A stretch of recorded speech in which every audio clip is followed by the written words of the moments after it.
ஏன் புட்டி தான் விழுந்துச்சா? ஐயோ, லேப்டாப் கீப்டாப் இருக்குது. லக்கேஜ் கட்டிட்டு அதுக்கப்புறம் பொட்டி வச்சோமா, அது லாக் ஆனிச்சு என்னன்னு சரியாக பார்க்கல. எனக்கு சரியாக ஞாபகம் இல்லை. அந்த இடத்துல வண்டி சும்மா நவுத்துன்ட்டே இருந்தாங்க. ராஜு பாய் 2 ஃபிங்கர் இன் தி கிளட்ச். இங்கிலீஷ் தெரியும், ஐ நோ இங்கிலீஷ். நமக்கு நாமளே ஹியூமனிட்டி பிஜிஎம் போடுவோம்.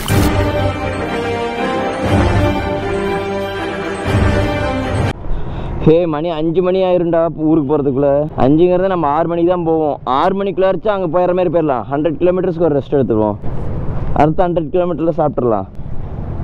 மொத்தம் 4 ஸ்டாப் தான் எடுக்கிறோம். இங்கே பேர் இன்றைக்கெலாம் பின்னாடிலாம் மேரேஜ்னு விட்டு அங்கே போய் கொல்கட்டாவில் போய் நிற்பேன். ஜிகத்தண்டா தூத் குடிச்சிட்டு அப்படி பிரிட்ஜ் வரமாக படுத்து கிடப்பேன். வந்து கூப்பிட்டுக்கோங்க. மேப் வடிவேல் மாரி தான் நானும் அவரா பிரிட்ஜ் எங்கன்னு தேடிட்டு இருப்பேன். தேங்க்யூண்ணா. தேங்க்யூ. பாய். இங்கே வந்து அவங்க ஊருக்காரங்க மாதிரி பார்த்துக்கிறாங்க. இருந்தாலும் துட்டுக்கு குறைக்க மாட்டேங்கிறாங்க. இந்த லாட்ஜி ஒட்ட சொல்லுங்க, ஏசியே கிடையாது. ஆனால் ஏசிக்கு வந்துட்டு ஏசின்னு சொல்லிட்டு தான் காசு வாங்கினாங்க. 1100 இன்னைக்கு காலையில் வந்து கிளிக்கலான்னு தான் பார்த்தேன். உங்கள் பொண்ணு தான் இருந்தாங்க போல். சரி, சின்ன பாப்பாட்ட போய் என்னத்த நம்ம கற்றுக்கிட்டுன்னு சொல்லிட்டு கிளம்பிட்டேன். என்னோட ஜெரி பைக் பார்த்தீங்கன்னா ஒரு மினி லாரி. பின்னாடி லக்கேஜ்லாம் பார்த்தீங்களா இல்லையா, ஃபுல் லக்கேஜ். ஜாக்கெட் நம்மளால் இங்கே போட முடியல. நம்ம சேஃபாக தான் போனோம். ஆனால் மஸ்ட்டு ஜாக்கெட் போட்டு தான் ரைட் பண்ணோம். ஆனால் இந்த சம்மருக்கு எங்களால் போட முடியல. அதுக்கு தகுந்த மாதிரி நாங்கள் ஸ்லோவாக தான் போயிட்டுருக்கோம். ஒன்றும் பெருசாலாம் ரேஸ் ரைட் பண்ணுறதில்ல. பார்த்து சூதானமாக தான் ஓட்டிகிட்டு இருக்கோம். வினித்துட்டு சொன்னேன், டே ஜாக்கெட்லாம் கழட்டி வச்சுட்டு இந்த ப்ரொமோஷன் பண்ணனே, இது சரியான ஒர்த்துங்க. சன்ஸ்க்ரீன் ப்ரொடெக்ஷன் சொல்லி ஜாக்கெட் பேர் என்னன்னு பார்த்தீங்கன்னா ப்ளூ ஐலாண்டுன்னு சொல்லிட்டு வெப்சைட்டில் இருக்குது. இது வந்து நான் ப்ரொமோஷன்லாம் பண்ணலைங்க, என்னோடய சொந்த ஃபீட்பேக்கு. இந்தமாரி ரைடு வந்து 3 நாளாக பார்த்தீங்கன்னா வீடியோஸ்லாம் நீங்கள் ரெகுலராக பார்த்துட்டு தான் இருந்திருப்பீங்க. பயங்கர டயர்டில் இருந்திருப்பேன். இப்போ வந்துட்டு கொஞ்சம் ஃப்ரீயாக இருக்குன்னா இந்த ஜாக்கெட் தான். பின்னாடி ஒருத்தர் வரான்ல, அவன் வந்து நார்மல் இதேமாரி இந்த நார்மல் ஜாக்கெட் இருக்கும்ல, இந்த சாதா கடையிலலாம் வைப்பாங்களா, சும்மா 300 500. இது ரொம்ப பெருசாலாம் இல்லைங்க. இது ஒரு 900 தான் வருதுங்க. 9999 வருதா? 999 தான் வருது. ஆனால் பயங்கர ஒர்த்துங்க இது. அது நீங்கள் நார்மல் ஜாக்கெட் வாங்கினீங்கன்னா என்ன ஒரு 500 450 ரூபா வருமா? இது இன்னும் ஒரு 400 போட்டிங்கன்னா இந்தமாரி ஜாக்கெட் வாங்கிட்டு சம்மர் சீசனுக்கு வந்துட்டு பசங்க கை காப்பாற்றிக்கலாம். பொண்ணுங்க கையெல்லாம் வெள்ளையாக இருக்குது, பசங்க கை மட்டும் பாருங்கள் டேனாக இருக்கும். இது போட்டுக்கிட்டிங்கன்னா டேன் ஆகாது, முக்கியமாக ஷொட் ஆகாதுங்க. வேர்த்து டயர்டாகிறது இதெல்லாம் எதுவும் கிடையாது. கிளாத் நம்ம மேலே போட்ட மாதிரியே ஃபீல் இருக்காது. அதேமாரியே இந்த ஸ்பீடு போகும்போது இந்த படப்படன்னு துணி அடிக்குது தெரியுங்களா, அது வந்துட்டு அந்தமாரி படப்படன்னு அடிச்சிங்கன்னா சீக்கிரம் நம்மளுக்கு பாடி பெயின் வந்துடும், சீக்கிரம் நம்ம எனர்ஜி உறிஞ்சி எடுத்துரும். ஆனால் இதுலேயும் அது கிடையாது. நல்லா ஸ்கின்னாக ஒட்டிட்டு தான் இருக்கும். அதுக்கு அந்த ஒற்றை கசகசனும் இருக்காது. இவ்வளோ வாங்கினே என்னடா 20,000 வாங்கிட்டியா 1,00,000 வாங்கிட்டியா அப்படின்னு கேட்டால் சல்லி பைசா வாங்க கிடையாது. இதை போட்டுட்டு இருக்கிறதுனால தான் இப்போ நான் ஒரு 1000 கிலோமீட்டராச்சும் அசால்ட்டாக கிராஸ் பண்ணேன். ஃபஸ்ட்டு 500 கிலோமீட்டருக்கு நாக்கு தள்ளிடுச்சு. இது கழட்டினதுக்கு அப்புறம் தான் நாங்கள் ஈஸியாக ட்ராவல் பண்ணிகிட்ருக்கோம். இன்னும் கொஞ்சம் மேலெலாம் போய்ட்டுன்னு வச்சுக்கோங்களேன், கொஞ்சம் ஹில் ஸ்டேஷனில் வரும்போது கொஞ்சம் கண்டிப்பாக நாங்கள் அந்த ஜாக்கெட் வேர் பண்ணி தான் ஆகணும். அதுக்குள்ளே சீசன் ஸ்னோ வந்துருச்சுன்னா இதில் முக்கியமான ஒரு காமெடி என்ன தெரியுமா ஆச்சாரு, இப்போ அங்கே ஸ்னோ இருக்குதா இல்லையா கொஸ்டின் மார்க். அங்கே நாங்கள் ஸ்னோவில் விளாட மாட்டோமா கொஸ்டின் மார்க். போகிற போக்கில் போவோம். எனக்கு வந்து நார்த் ஈஸ்ட் இந்த வருஷம் நான் முடிச்சேக்கணும். லாஸ்ட் இயர் நேபாள் வரும்போது என்னால் நார்த் ஈஸ்ட் கம்ப்ளீட் பண்ண முடியல. ஒரு பாதி தூரத்தில் ஒரு 200 கிலோமீட்டர் அழுந்துகிட்டே வந்திருப்பேன். அப்புறம் மேரேஜ் ஆனதுக்கப்புறம் மாதம் போகலான்னு பார்த்தேன். ஃப்ரெண்ட்ஸுங்களோட தமாசாகி லடாக்லேயே பட்ஜெட் முடிஞ்சிச்சு. இருந்தாலும் எங்களுக்கு டைம் இருந்துச்சு, ஆனால் பட்ஜெட் முடிஞ்சிருச்சுங்க. எல்லாத்துக்கும் ஃப்ரெண்ட்ஸுக்கு எல்லாத்துக்குமே செலவு பண்ணிவிட்டு நாங்கள் வந்துட்டு நல்லா இப்போ சோம்பேறித்தனம் ஆகிட்டோங்க. முன்னெல்லாம் வந்துட்டு 500 ரூம் கிடச்சாலே 5-6 பேர் ஏறி படுத்துப்போம். இப்போ அப்படி கிடையாதுங்க. ஒருத்தர் ரூமில் 2 பேர் 3 பேர், மேக்ஸிமம் 3 பேர் தான். 3 பேரே கொஞ்சம் அன்கம்ஃபர்டபுளாக தான் ஃபீல் பண்ணுறோம். இருந்தாலும் காசு கம்மியாக இருக்கேன். 3 பேர் வித்தவுட் ஏசி வாய்ப்பே இல்லைங்க. இதுக்கு வந்துட்டு என்னப்பா நீ பணக்காரன் அப்படி இப்படிலாம் சொல்லிடாதீங்க. அது பழகிருச்சு வீட்டில். நல்லா சொகுசாக 8 மாதம் தண்டை சோறாக தின்னு நல்லா ரெஸ்ட் எடுத்து பயங்கரம் டயர்டாகிடுச்சு. அதனால் பழைய லைஃபுக்கு வர ட்ரை பண்ணுறேன், வேறு ஒன்றும் இல்லை. மறுபடியும் நார்மல் லைஃப் எப்பயும் போல் இருக்கிறது. இதுக்கப்புறம் தொடர்ந்து ரைட் பண்ணணுன்னா இல்லைங்க. இதுக்கப்புறம் நான் தொடர்ந்து ரைட் பண்ண போகிறதில்ல. ஆனால் ரைடு நிறுத்த போகிறேன்னு நான் சொல்லலை, எப்பயும் போல் இருப்பேன். இந்தமாரி பெரிய ரைடு பார்த்திங்கன்னா பைக்கில் கொஞ்சம் டவுட்டு தாங்க. இதுக்கப்புறம் நம்ம கார் விளாகு அப்படி இப்படின்ட்டு கொஞ்சம் நல்லா எக்ஸ்பென்சிவாக ட்ராவல் பண்ணலான்ட்டு. எப்படின்னா வேறு கண்ட்ரி. அப்புறம் நம்ம பிளாக் பேந்தர் வர அல்ட்ரா லெவலில் எடிட் ஆகிட்டு இருக்குது. உங்களுக்கு ஒன்று தெரியாதுல்ல, நம்ம ஊருக்கு வந்தோடனே நம்ம பிளாக் பேந்தர் ரேப் பண்ண போகிறோங்க. அது நான் பம்பிள் பி எபிசோடில் சொல்கிறேன். பம்பிள் பியில் வேறு இப்போ வீடியோ போடுறதில்ல. ஹெச்ஆர் முக்கியமான ஒன்று, நம்மளோட யூடியூப் சேனல் இன்னும் நீங்கள் சப்ஸ்கிரைப் பண்ணாமல் பார்த்துட்ருக்கீங்கன்னா உடனே சப்ஸ்கிரைப் பண்ணிடுங்க. ஏன்னா அப்போ தான் நம்மளோட வீடியோஸ் அடுத்த பாட்டு வரும். அண்ட் வந்துட்டு உங்கள் ஃபேமிலிக்கு உங்கள் ஃப்ரெண்ட்ஸுக்கு இந்த வீடியோ ஷேர் பண்ணுங்கள். எங்கள் ஹெச்ஆரை நான் பாருங்கள் எவ்வளோ தூரம் பைக்லேயே போகிறாரு, ஃப்யூச்சரில் நானும் இந்தமாரி ட்ராவல் பண்ணுவேன் அப்படின்னு சொல்லிட்டு கமெண்டை தட்டி விடுங்க. ஏன் பொட்டி தான் விழுந்துச்சா? எப்படி விழுந்துச்சு பொட்டி? ஐயோ, லேப்டாப் கீப்டாப் இருக்குது.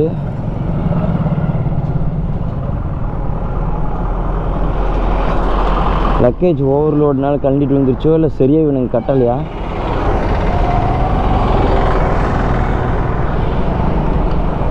இன்னும் புட்டிங்கிட்ட அடிச்சுட்டு போயிடுச்சா தெரியல. நான் பாட்டுக்கு அமைதியாக வந்தேன். லாக் கரெக்டாக பண்ணீங்களா இல்லையா? ஏய், கடைசியாக திறந்து மூடினது யாருடா? நான் கரெக்டாக லாக் தான் அழுத்தினேன். எப்படி பிடிங்கிட்டு அடிச்சிச்சு? அவ்வளோ சீக்கிரம் அடிக்காது. அது தெரிஞ்சா தேயிட்டோம். ஏய், நான் எங்கே ஸ்பீட் பிரேக்கரில் விட்டு தூக்குனேன்? நான் ஸ்பீட் பிரேக்கரே கிடையாது.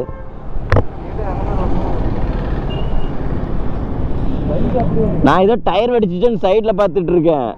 மிரரில் பார்க்குற பொட்டியை காணோம். சரி, இது சாவி எடுத்து பொட்டி தரோட. டேய், லேப்டாப்லாம் உள்ளதாண்டா இருக்கு. டேய், சாவி திறந்துடா, வாய் அப்புறம் பேசிக்கலாம்டா. மேலே வை.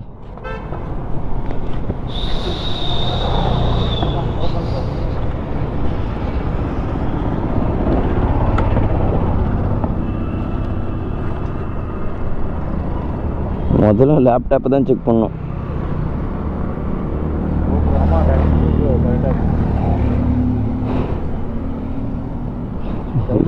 லேப்டாப்பில் இருக்கிற டஸ்ட் எல்லாமே வெளியே வந்துருச்சு.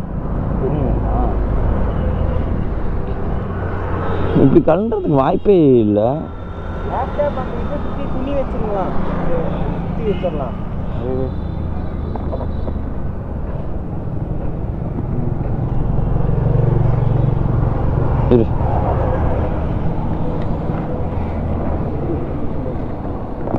அதுதான் எனக்கு தெரியல. நாங்கள் ஸ்பீட் பிரேக்கரே கிடையாது, வெளுத்து விடுவேன். நான் ஏதோ டயர் ஏதோ வண்டியில் வெடிச்சிருச்சோ அப்படின்னு நினச்சேன். அடியில் வைக்கிறியா?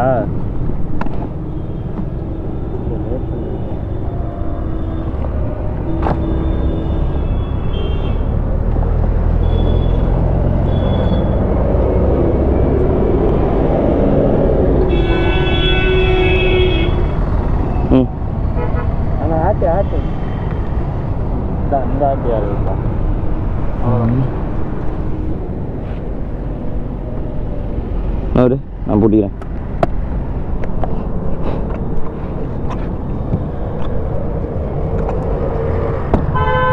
அவ்வளோ சீக்கிரம் நான் கலண்டுறதுக்கு வாய்ப்பே இல்லை. கீழே விழுந்து 4 பர்த்தி எடுத்துக்கோங்க. வெயிட் அழுத்துறதுனால நினைக்கிறேன், எனக்கு தெரிஞ்சு. பின்னாடி போட முடியுதா?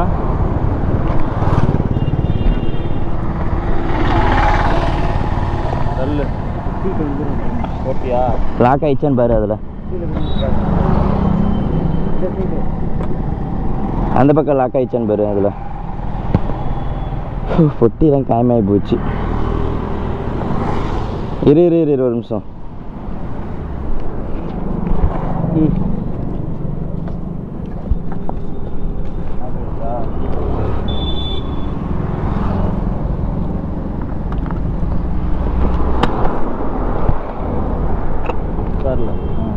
அங்கே பின்னாடி உட்காந்துச்சு தானே? ஓடு, பின்னாடி உட்காந்து அந்த சைடு உட்காந்துச்சேன்னு பார்த்துக்கோ. இப்படி தான் சாக்கரட்டி பொட்டி விழுந்துச்சு. அப்போ புரியல, இப்போ புரியுது.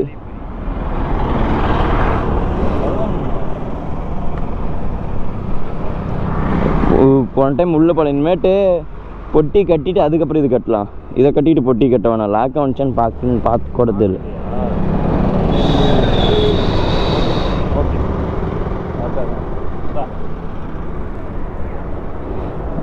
சரி, வண்டி போகலாம். காலையில் நெகட்டிவ் ஆகுது அந்த கண்டிஸ்டி முறையில் சாமி.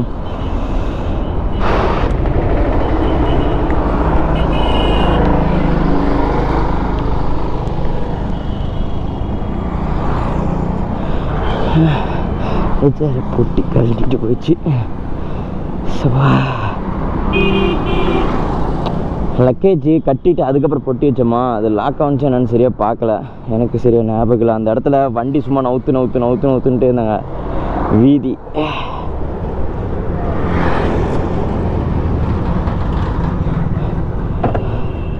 அந்த பாலம் தான் கிராஸ் பண்ணுமா. நார்த் சைடில் பொட்டியில் கழண்டாமல் தான் சரி. இவனுங்க என் பின்னாடி வர வரைக்கும் தான் என் பொட்டிக்கு சேஃப்டி, இல்லைன்னா என் பொட்டி காணாமல் போயிடும். சாக்ரிட்டி பொட்டி இந்த ஏரியாவில் தேடலான்னு பார்த்தா என் பொட்டி 4 பேர் தேடணும் போலியே.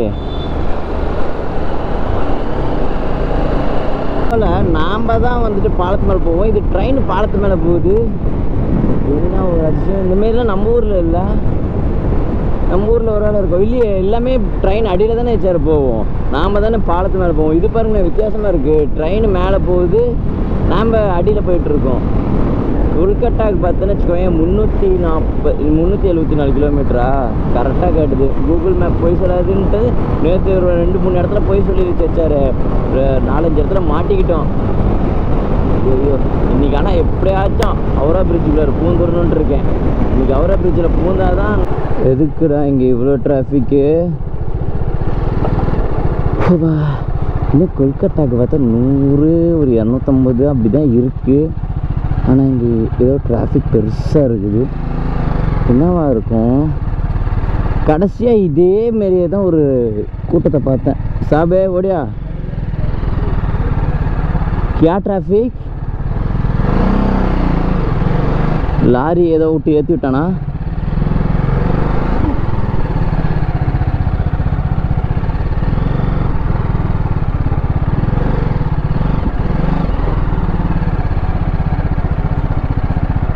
அதெல்லாம் அப்போவே அடியில் பூந்து போனேன். ஆமாம்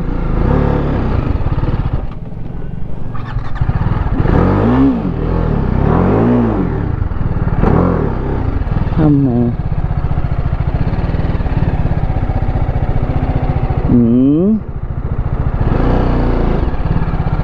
இதில் போகாது. எங்கடா அந்த 8 வரைக்கும் இருக்குது. ஐயோ சரியான டிராஃபிக் பில்லர் மாட்டிக்கிட்டேன்னு. இதில் எப்படி என் வண்டி ஏறும்? வெயிட் வேறு ஓவர்லோடாக இருக்குது. ஆப்போசிட் ரோட்டில் போகிறாங்க. மறுபடியும் இதுக்கு தான் அடிக்க போதுமா?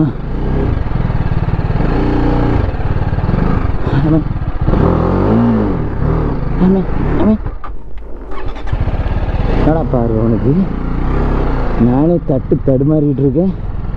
இருங்க சார், ஆப்போசிட் ரோட்டில் போகலாம். பையா கொஞ்சம் கதவை சாத்து பையா. தேங்க்யூ. எதுக்கிட்ட இங்கே இவ்வளோ லாரி பைக்கில் நிற்கிது? அது சாமி.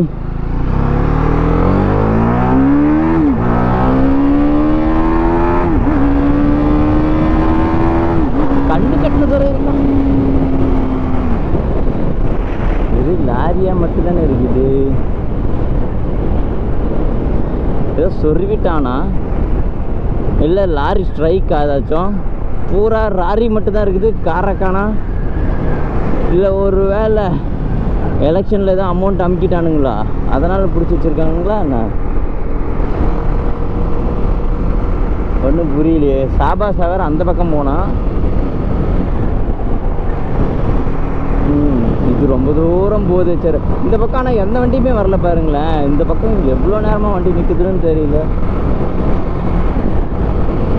எவ்வளோ தூரம் போகுது அவ்வளோ தூரம். ஓ சிஎம் போகிறாங்களா, அதனால தான் இவ்வளோ டிராஃபிக் பண்ணாங்களா? இந்த ஊர் சிஎம் போல், ஒரிசாவோட சிஎம் போல். அதுக்கோசம் எத்தனை கிலோமீட்டருக்கு முன்னாடி வண்டிலாம் ஸ்டாப் பண்ணிட்டாங்க. ஓகே ஓகே, நல்ல இல்லையாச்சும் வந்து நினைக்கிறேன். வெயில் முடியல. ஆமாம்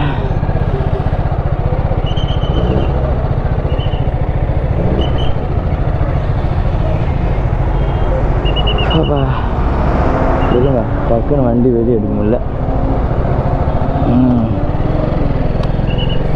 சிஎம் ரோடு கிராஸ் பண்ணுறதுக்காக இவ்வளோ நேரம் ரோடு பிளாக் பண்ணாங்க. கூலிங் கிளாஸ் நல்லா இருக்கு.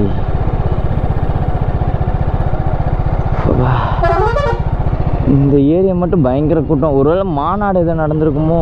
இந்த மொட்டை வெயில் யாரா மாநாடு நடத்தினது? என்ன தலைக்கு 200 ஜி? 200 150 ரூபாயா? இவங்களாம் 50 ரூபா கொடுத்தாலும் வர கேஸ் மாரி தான் இருக்கானுங்க. பிரியாணி பொட்டலம் கையில் வச்சுருக்கானுங்களா இல்லை பான்ப்ராக் கையில் வச்சுருக்கானுங்களான்னு தெரியல. பான்ப்ராக் கொடுத்தாலே வந்துடுவானுங்களோ ஒரு வேளை. ஐயோ, பாலிடிக்ஸ் பற்றி எதுக்கு நம்ம பேசிக்கிட்டு அப்புறம் நாம் 4 நாளைக்கு கம்பி எண்ணெய் விட்ருவாங்க. நீங்கள் எப்படியோ பண்ண நான் எனக்கு என்னடா, நான் ஊரை சுற்றி பார்த்துட்டு ஊருக்கு போகிறேன். எவ்வளோ பஸ்ஸு அந்த பக்கம் பஸ்ஸே இல்லை வச்சார். ஹைவே ஃபுல்லாக ஒரு 20-30 கிலோமீட்டர் ஃபுல்லாக எந்த வண்டியுமே கிடையாது. எல்லாம் லாரியும் அங்கே பிளாக் பண்ணி வச்சுருக்காங்க. ஏப்பா அம்மா, கொல்கட்டாவுக்கு இந்த வழியில் தான் போகிறதா? நான் பாட்டுக்கு போயிட்டுருக்கேன் வச்சாரு. மறந்துட்டேன், வெஸ்ட் பெங்கால்குள்ளார நான் வந்துட்டேன். ஆமாம், அங்கே தான் பார்டர் இருந்துச்சு. நாங்கள் வ்ளாக் பண்ணலான்னு நினச்சேன். இது இங்கே ஒரு ரேடியோ ஒன்று லான்ச் பண்ணியிருக்காங்க வச்சாரு. இது ஏதோ ரேடியோ ஆப் போல். நேற்று தான் டவுன்லோட் பண்ணேன். இதில் ஒரு ஸ்டோரி சொல்கிறாங்க, சூப்பராக. ஹிந்தி ஸ்டோரி தான், ஹிந்தி ஸ்டோரி, தமிழ் டப்பும் இருக்குது. பயங்கரமாக இருந்துச்சு. அந்த ஸ்டோரி அப்படியே கேட்டுகிட்டே அப்படியே ஓட்டிகிட்டு வந்தேன். ஏன்னா 400 கிலோமீட்டரில் நமக்கும் தூக்கம் வந்துருமா இல்லையே? 400 கிலோமீட்டர் வெறும் ரோட் ட்ரிப்பு. ஹிந்தி தெரிஞ்சாவச்சா எதுக்குடா நீங்களாம் நடக்கிறீங்கன்னு கேட்கலாம். இவனுங்க கேட்டாங்கன்னா முதல்ல எச்சு துப்பிட்டு தான் வச்சார் பேசுகிறாங்க. அண்ணா உங்களுக்குலாம் தைரியம் தான்டா, இவ்வளோ மொட்டை வெயில்ல இப்படிலாம் நின்றுட்டுருக்கீங்க பார்த்தீங்களா? மரத்தை வெட்டிட்டு பஸ்ஸுக்குள்ளே ஏடா நின்றுட்டுருக்கீங்க? என்னடா பஸ்ஸுக்கு மேலே தான் பார்க் பண்ணிகிட்டு இருக்கீங்க? ஏய் ஓடா, இருந்தாடு வண்டி தான் வருதுன்னு தெரியல. நடு ரோட்டில் நடந்துருந்தா இது ஹைவே மாரியா இருக்குது. நீங்களே பாருங்க, ஏதோ கோயம்பேடு சந்தைக்குள்ளார வந்த மாரி இருக்குது. எல்லாம் ரோட்லேயே நின்றுட்டு இருக்காங்க. நாங்கெல்லாம் ரோட்லேயும் ஓட்டும், மணலில் கடலில் லாவா குழம்புலையும் ஓட்டுவோம்டா. இந்த மெயின் ரோட்டை பிளாக் பண்ணிங்கன்னா ஐயம்மா சர்வீஸ் ரோட்டில் வர மாட்டோமா? இவங்கள்ட்ட வம்பளுத்தா அடித்தா கூட பரவாயில்லைச்சாரு, மூஞ்சில் எச்சுட்டு போயிடுவானுங்க. ஐயோ அப்பா, இந்த கோயிலுக்கு போனல ஜெகநாதன் டெம்பிள், அங்கே மட்டும் பூசாரிக்கிட்ட மட்டும் யாருமே பேசாதீங்க. போனீங்கன்னா நிம்மதியாக சாமி கும்பிட்டு வந்துருங்க. உள்ளங்க என்னை விட்டுருவாங்க வச்சாரு. அதுவும் அவனுக்கு பான்ட்ராக் போட்டுக்கு கருமம் வந்துட்டு ஹேண்ட் வாஷ் எத்தனை டைம் தெரியுமா பண்ணேன். இப்படி லிக் பண்ணிவிட்டு அப்படியே வாயில் அழுத்துறானுங்க. உடனே அவங்க அடியில் ஒரு கை வச்சுக்கிறாங்க, இப்படி வச்சு இப்படி வச்சு ஒரு அழுத்துறாங்க. ஐயோ, மச்சானுக்கு ஃபோன் பண்ணி நைட்டு சொன்ன இப்படிலாம் பண்ணுறாங்க மச்சான். மச்சான் இப்போ தான் நீ பார்டருக்கே வந்திருக்க, இன்னும் நீ கொல்கட்டா போ, இதை விட கொடூரமாக இருக்கும் அப்படின்னு அது சொல்லி முடிக்கிறதுக்குள்ள பானிபூரி. நம்ம ஊருக்காரங்க தாங்க பானிபூரி ரொம்ப சுத்தபத்தமாக போடுறாங்க. இந்த க்ளவுஸ் போட்டுக்கிட்டு ஏதாச்சும் அப்படி இப்படின்னு பண்ணிட்டு வெளியூருக்கு வந்துட்டுன்னு வச்சுக்கோங்க, கைக்கு க்ளவுஸ் போடாமல் சும்மா உலட்டிகிட்டே இருப்பான். நடுவில் அவனுக்கு பல்லில் ஏதாச்சும் அடைச்சிருக்கும், உடனே பல்ல விட்டு நோண்டிவிட்டு உடனே பானிபூரியை போட்டுவான். அமுக்கிறான். பானிபூரியில் வெறும் பானி கொடுக்காம பூரி மட்டும் தான் கொடுக்குறான். எங்கடா பானி ஊத்துறா அப்படின்னா, என்ன பானிபூரி தான் உன் லைஃப்ல ஃபஸ்ட் டைம் சாப்பிட்றியா அப்படின்னு. டேய் யாருக்கிட்ட? தமிழ்நாட்டில் தான்டா அதிகமாக பானிபூரி சேல் ஆகுது. தமிழ்நாட்டிலேருந்து வந்துருக்கேன், ஒரு பானிபூரி எனக்கு சாப்பிட தெரியாதாடா பாடு அப்படின்னு ஹிந்திலே திட்டிவிட்டான் அவனை. கேன்னா மூடிக்கிட்டு பானிபூரியில் தண்ணி ஊற்றி கொடுறா, அதர்வைஸ் மர்கியா அப்படின்னு. அவனுக்கு நல்லாவே புரிஞ்சிருக்கு போல், சண்டைக்கு வந்துட்டான். அப்படி சாப்பாட்டா சுக்ரியா பையா சுக்ரியா அப்படின்ட்டு இருந்தான்.